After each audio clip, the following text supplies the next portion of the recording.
Hello guys, അപ്പോൾ നമ്മുടെ ഇന്നത്തെ വീഡിയോ എന്താണെന്ന് വെച്ച് കഴിഞ്ഞാൽ ദുബായിൽ അഥവാ UAE ജോബും കാര്യങ്ങളൊക്കെ സെർച്ച് ചെയ്തുകൊണ്ടിരിക്കുന്ന ഫ്രണ്ട്സിന് വേണ്ടിയുള്ളതാണ്. അതായത് നമ്മുടെ കമന്റ് ബോക്സ് ഒക്കെ എടുത്ത് നോക്കുകയാണെന്നുണ്ടെങ്കിൽ കമന്റ് ബോക്സിൽ കാണാൻ പറ്റുന്ന പ്രധാനപ്പെട്ട ഒരു കമന്റാണ്. ഞങ്ങൾ കുറേയധികം CVയും കാര്യങ്ങളൊക്കെ സെൻഡ് ചെയ്തു, പക്ഷേ ഇതുവരെ യാതൊരു തരത്തിലുള്ള ഇന്റർവ്യൂ കോൾസോ കാര്യങ്ങളോ ഒന്നും തന്നെ ലഭിച്ചില്ല. എങ്ങനെയാണ് പെട്ടെന്ന് ജോബ് കണ്ടെത്താനായിട്ട് സാധിക്കുക എന്നുള്ള കുറേയധികം കമന്റുകളും കാര്യങ്ങളൊക്കെ നമുക്ക് നമ്മുടെ കമന്റ് ബോക്സിൽ കാണാനായിട്ട് സാധിക്കും. അപ്പോൾ നമ്മുടെ ഇന്നത്തെ വീഡിയോ എന്താണെന്ന് ചോദിച്ചു കഴിഞ്ഞാൽ UAE ജോബുകളും കാര്യങ്ങളൊക്കെ സെർച്ച് ചെയ്യുന്നവർക്ക് വേണ്ടിയുള്ള കുറച്ചധികം ടിപ്സാണ്. അതായത് പെട്ടെന്ന് ഇന്റർവ്യൂസ് കോൾസും കാര്യങ്ങളൊക്കെ ലഭിക്കാനായിട്ടുള്ള 2-3 ടിപ്സാണ് നമ്മുടെ ഇന്നത്തെ വീഡിയോയിലൂടെ നമ്മൾ പറയാനായിട്ട് പോകുന്നത്. അപ്പോൾ നമുക്ക് സമയം വേസ്റ്റ് ചെയ്യാതെ നേരെ വീഡിയോയിലോട്ട് പോകാം. അപ്പോൾ ഗൈസ്, നമുക്ക് ഈ ജോബ് ഇന്റർവ്യൂ കോൾ ലഭിക്കാനായിട്ട് ഏറ്റവും പ്രധാനപ്പെട്ട ഏറ്റവും അത്യാവശ്യമായിട്ടുള്ള ഒരു കാര്യം എന്താണെന്ന് ചോദിച്ചു കഴിഞ്ഞാൽ നമ്മുടെ CV തന്നെയാണ്. അതായത് നമ്മളിൽ മിക്കവരും തന്നെ ഇപ്പോൾ യൂസ് ചെയ്യുന്നത് ATS ഫ്രണ്ട്ലി ആയിട്ടുള്ള CV ഒക്കെ തന്നെ ആയിരിക്കും. പക്ഷേ നമ്മൾ ചെയ്യുന്ന ഒരു തെറ്റ് എന്താണെന്ന് ചോദിച്ചു കഴിഞ്ഞാൽ നമ്മുടെ കോമൺ ആയിട്ടുള്ള ഒരു CV ആയിരിക്കും നമ്മുടെ കയ്യിലുണ്ടായിരിക്കുന്നത്. ആ CV തന്നെ എല്ലാ ജോബിനും നമ്മൾ സെൻഡ് ചെയ്ത് കൊടുക്കും. പക്ഷേ അത് അത്രയ്ക്ക് പ്രാക്ടിക്കൽ ആയിട്ടുള്ള ഒരു കാര്യമല്ല. നമ്മളിപ്പോൾ ഏതെങ്കിലും ഒരു പെർട്ടിക്കുലർ ജോബിന് വേണ്ടിയിട്ട് CV സെൻഡ് ചെയ്യുന്ന സമയത്ത് ആ ജോബ് ഡിസ്ക്രിപ്ഷനും ആ ജോബിന് വേണ്ടിയിട്ടുള്ള സ്കിൽസും കാര്യങ്ങളെല്ലാം തന്നെ വായിച്ചു നോക്കുക.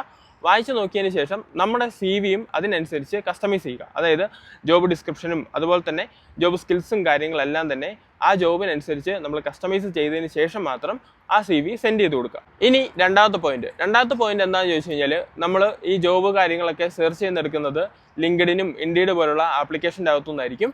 അതിൻ്റെ അകത്ത് അവർ കൊടുത്തിരിക്കുന്ന മെയിൽ ID നമ്മൾ റെസ്യൂമെയും കാര്യങ്ങളൊക്കെ സെൻഡ് ചെയ്യുന്നത്. അതുകൂടാതെ അതേ കമ്പനിയുടെ HR കോൺടാക്ട് ഡീറ്റെയിൽസ് നമുക്ക് അതിൽ നിന്ന് എടുക്കാനായിട്ട് സാധിക്കും. അവരുടെ ഒഫീഷ്യൽ ആയിട്ടുള്ള കോൺടാക്ട് മെയിൽ IDയും അതുപോലെ തന്നെ കോൺടാക്ട് നമ്പറും കാര്യങ്ങളൊക്കെ തന്നെ നമുക്ക് ഈ ഇൻഡീഡും ലിങ്ക്ഡിൻ്റെ അകത്തുനിന്ന് തന്നെ കളക്ട് ചെയ്തെടുക്കാനായിട്ട് സാധിക്കും. അതിലോട്ടും നമ്മുടെ CVയും കാര്യങ്ങളൊക്കെ ജസ്റ്റ് സെൻഡ് ചെയ്ത് കൊടുക്കാനായിട്ട് ശ്രമിക്കുക. മൂന്നാമത്തെ പോയിന്റ് എന്താണെന്ന് ചോദിച്ചു കഴിഞ്ഞാൽ മാക്സിമം കണക്ഷൻസ് ക്രിയേറ്റ് ചെയ്തെടുക്കുക. അതായത് ഇൻഡസ്ട്രിയൽ ഇവന്റ്, അതുപോലെ തന്നെ മീറ്റപ്പ്, ജോബ് ഫെയർ, അങ്ങനെയുള്ള കാര്യങ്ങൾക്കൊക്കെ മാക്സിമം പങ്കെടുക്കാനായിട്ട് ശ്രമിക്കുക.